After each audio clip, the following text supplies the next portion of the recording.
Dobrý deň, v týchto videách by som rád povedal, ako Qigong divoká hus pomáha.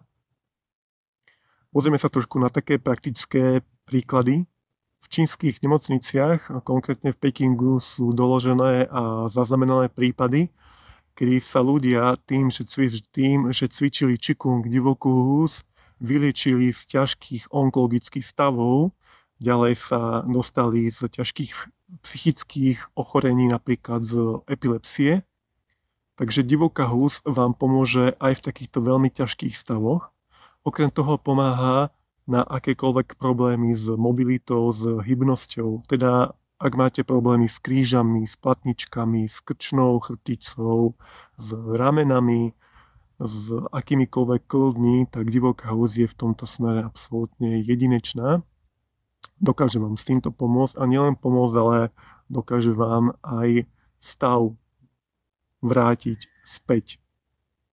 Ďalej pomáha na psychickej úrovni. Ak ste napríklad vyhorení z práce, ak máte toho ľudovo povedané veľa, ak ste nejakým spôsobom podráždení, nervózni, ak túžite vypnúť, ak potrebujete určitý kľud, ak sa neviete nejako do seba nacítiť, ale máte tú potrebu, tak práve divoká hus vám v tomto vie veľmi dobre pomôcť.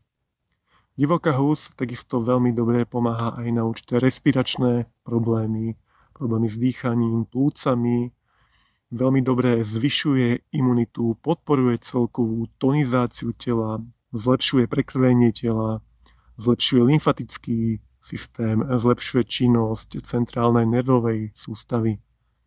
Takže Qigong divoká hus vám pomôže na akejkoľvek úrovni vášho súčasného stavu, teda zlepší vaše zdravie na akékoľvek úrovni, teda na úrovni fyzického zdravia, na úrovni psychického zdravia, na úrovni duševného zdravia a aj na úrovni duchovného zdravia.